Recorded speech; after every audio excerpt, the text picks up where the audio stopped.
এই সময় তুই টুইটাবে মালিকের একবার আল্লাহ বলিয়া ডাক দে রে গোলাম।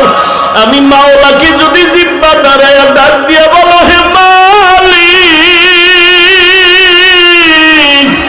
জীবনে গুনাহ তো কম করি নাই, দাড়ি তো কম কাটি নাই, নামাজ তো কম সারি নাই, মনে চাইছে বেপরদায় আড্ডা দিব দৌড়ায় গেছি, আর দাড়ি কাটবো না, নামাজ ছাড়বো না, বেপরদায় চলবো না, মা বাবারে কষ্ট দিব না। ও আল্লাহ তুমি আমারে মাফ করে দাও। আল্লাহ বলে তুই যদি একটু ডাক দিয়ে আমাকে মুহাব্বতের নজরে ক্ষমা চাও, আমি আল্লাহ মুহূর্তে তোর জীবনের সব গুনাহ ক্ষমা করে দেব।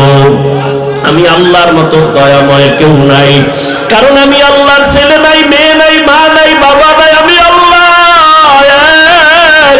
আমি আল্লাহ তোদের বানাইছি আদর করিয়া মানুষ।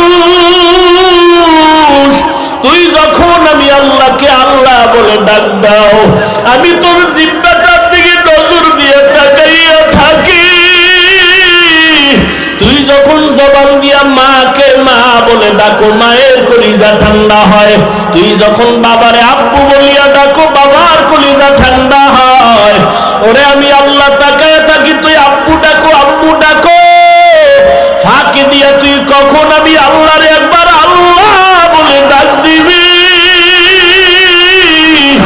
আমি আল্লাহ অপেক্ষায় থাকি, তুই জিব্বা দাঁড়াই আমি আল্লাহরে একবার আল্লাহ বলিয়া ডাক।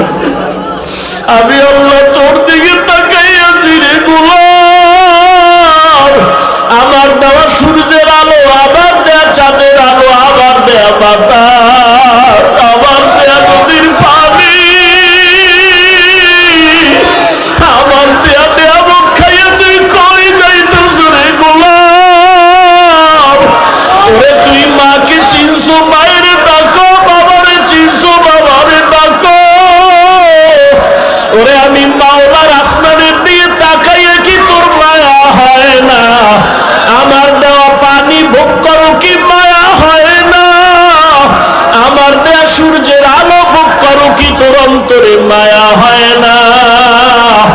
যে তোরে টাকা দেয়, খানা দেয়, তার জন্য তোর দিলে এত মায়া, আর আমি আল্লাহ তোরে এত সুন্দর কণ্ঠ দিয়েছি, এত সুন্দর চেহারাটা দান করেছি, আমি মাওলার জন্য কি তোর একটু মায়া হয় না? ও বান্দা, মা বাবায় তোরে কাপড় দেয়, খানা দেয়, মা বাবার জন্য তোর এত মায়া,